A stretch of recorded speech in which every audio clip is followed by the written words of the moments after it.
I remember when he was a sophomore, I didn't have him in class, and one day my class was in the computer lab, and he was sitting there, being his mischievous self, and I said, you know what, we're related. He went, what? And he was very shocked, and it's true, we're related. My mom and his great-grandmother are sisters. We're sisters. They're both gone now. So that kind of started a great adventure for us. And then, of course, also have a connection not only to his dad's family then, but connection to his mom, because I used to live next door to Amy and her mom's sisters who are here, and I used to babysit them when they were really young. So, you know, there's lots of connections here, and over, especially the junior year, Truman and I just really connected. So, it's just kind of fun to get to know him a little bit better. And as soon as the bell rings, we're going to listen to Truman. Thanks, Miss Peter. Imagine a little boy, lonely, because his mother, who he loved very much, had left him. Now that little boy is a senior who's about to start a new chapter in his life, and how much of his life was affected because of his mom leaving him. That little boy grew into that young man, and that's me. In my life, I've had to live with many difficult and challenging experiences. Through my experiences, I've learned that I can't live on my own, and that I need God to guide me in my life. Basketball is an important part of my life, and it has affected me a lot in my high school career. I'm going to use the 4 quarters of a basketball game to trace a journey from that little boy to the young man I am today. In basketball, getting off to a good start is very important. Coach Roger DeBoer has coached me the last 2 seasons of my career, and one of the things he said before the game was getting off to a strong start. I feel I had a strong start. I had a dad and mom who loved me, and a strong Christian family who supported me. However, sometimes in basketball, it can only take a second, a turnover, a foul, or a missed shot, and the game goes in a completely different direction. My turnover was when in 2002, I was in 2nd grade at Ebenezer Christian School, and only 7 years old, and my parents got a divorce. There we go. At the time, I didn't really know what was going on, but I knew my mom was moving to Japan, and I wasn't going to see her anymore, and that crushed me. This moment had a huge impact on me because I loved and cared about my mom so much, and now she was gone.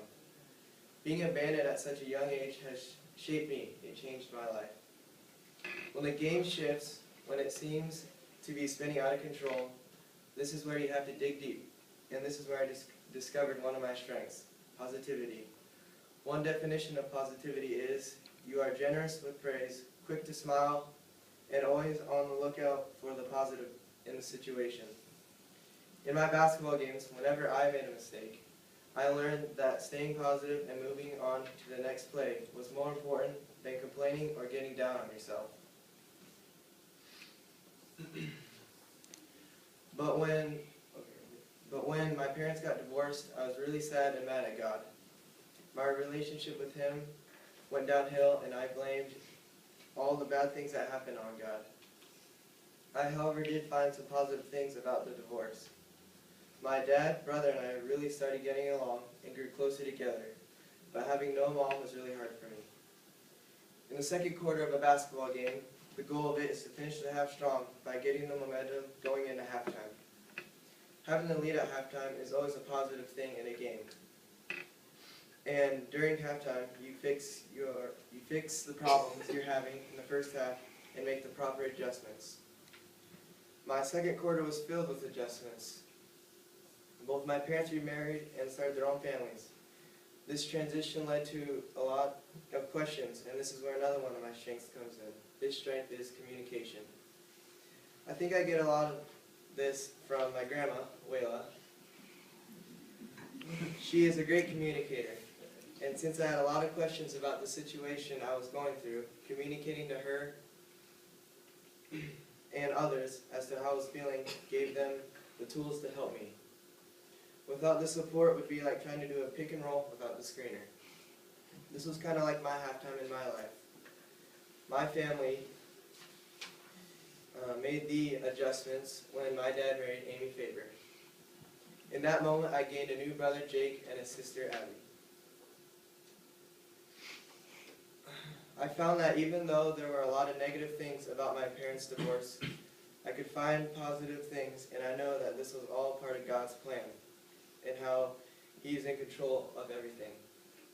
When my parents divorced, I was attending Ebenezer Christian School, but when my dad married Amy, Taiji, Jake, and I went to Linden Christian when I was in 5th grade. If my dad didn't meet Amy, I'd be at Linden, and my life would be completely different. After halftime comes the third quarter. Coming out of halftime, Coach DeBoer always said that the game can be won in the first 4 minutes of the quarter. You can come out and put the team away and give them no hope, or you can let them back in the game and give them hope that they will stay in the game and win. In my life, I came out of halftime slow, not by choice, but by tragedy. On July 27, 2003, not even a year after my parents' divorce, my stepsister Abby Mae Pogue drowned in our swimming pool. I remember it very clearly. It was a hot July day. My brothers and I were playing baseball, and Abby was running around with her life jacket on, and she asked us if she could go to the bathroom. My dad took her life jacket off, and she told him that she wouldn't go back into the pool. About 10 minutes later, my mom came out and asked us if we knew where Abby was, and we had no idea. I remember looking for her, calling out her name, and getting no response. I then looked in the pool, and I couldn't believe what I saw. I saw my little sister face down in our pool. My mom jumped in to get her, and my dad started doing CPR. My mom was screaming and crying, and me and the brothers were just standing there, watching all that was going on, and couldn't believe this was happening. The ambulance came quickly, and they tried to do CPR, but it was too late. It's hard to even try to compare this to basketball. But last year, I had an incredible friend and teammate, Chad Heerspink, go out with a season-ending injury. He could have left us and focused on himself, but he decided to stay and support us the entire season. The slow start of the second half can break a person, a team, if you let it. As you can see, a lot of bad stuff happened to me as a kid, and my relationship with God started to go downhill really fast. I started to believe that God wasn't in control and that He wasn't there for me. I was only 8 years old, and my relationship with God almost didn't exist. I would go to church, but I didn't like it at all because I felt He wasn't working in my life. I also felt that it wasn't fair to me. I felt that every bad thing was happening to me and everyone else's life was good. No one really knew that my faith with God was disappearing because I seemed happy and having a good time. But inside, there was a lot of hate, jealousy, sadness, and anger. The fourth quarter of the game, you can be down, but you have 8 more minutes until you are out. I feel like my time at Linden Christian has been like going into the fourth quarter down by 15 points. I didn't have much time or respect for authority, and I thought I was pretty awesome. My sophomore year was by far the hardest year. My grades started to fall, and my relationship with my parents was bad. I wanted to do things I wanted to do, and not what my parents or God wanted me to do. I didn't want God being in control of my life, and it made it worse. I got through my sophomore year with okay grades, but I wasn't trying my best. Going into junior year, I wanted to change and become a better person with God on my side. As school started, my coaches, teachers, parents started to influence me a lot, and they encouraged me to be a leader and make a change. One of my teachers that really stood out to me was Miss Postma. She knew about my struggles I had my sophomore year, and she really reached out to me to help me become a better student in the classroom. If I ever needed questions, or if I ever had questions about any assignments, papers, or tests, She was always there to help me out. I'm not going to lie to you. I failed many times along the way, maybe even a technical or two. But there was one person that always had my back, Coach Roger DeBoer. Coach DeBoer really reached out to me in my times of struggles and challenged me to become a better leader and make a change in my life. My walk with God was unstable, and there was a big part of me rebuilding my relationship with God. My junior and senior year of basketball was the best times in my high school. It wasn't just because we were winning either. Many people believe that winning games is the most important thing about sports. I learned that it wasn't. For me, basketball was a teaching tool for life. I learned that success is having fun and having fun with the people you love. One of the main reasons why we won state my junior year was because of our chemistry between players and coaches. We just had so much fun with each other, and it all started with Coach DeBoer. If you don't know or haven't seen how Coach DeBoer coaches, one word that describes how he coaches is passion. He coaches with a lot of passion because he not only loves the game, but he loves each and every one who is a part of the basketball family. Another thing Coach taught me was how to be Christ-like on and off the court. This is one of the most important things I learned from him.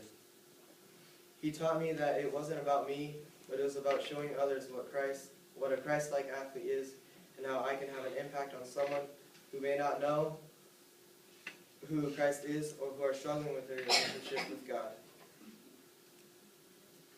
The fourth quarter is about finishing the game. It's about leaving it all out on the court, giving 100%. An example of finishing strong is when we beat Squalicum by 1 point on a buzzer beater.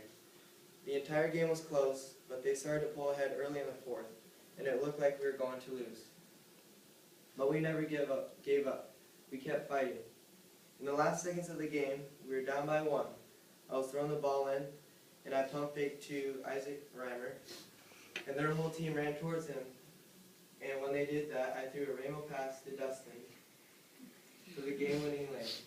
It was a crazy win on our senior night. That little boy who had struggles growing up has matured into the senior he is today. Linden Christian has had an impact on me in my life, and I've learned about who I am from the people at Linden Christian. One of the main things I learned because of LC is that success isn't winning the game. It's about overcoming difficulties and challenges and making great memories with the people you love in your life.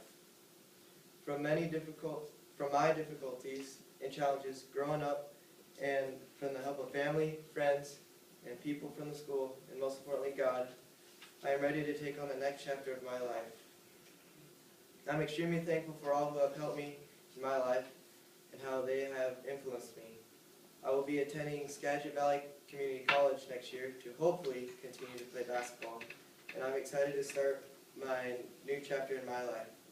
With God on my side, I know He is in control of my life and that everything that happens is His plan. I've had so many great memories here at Linden Christian, and thank you.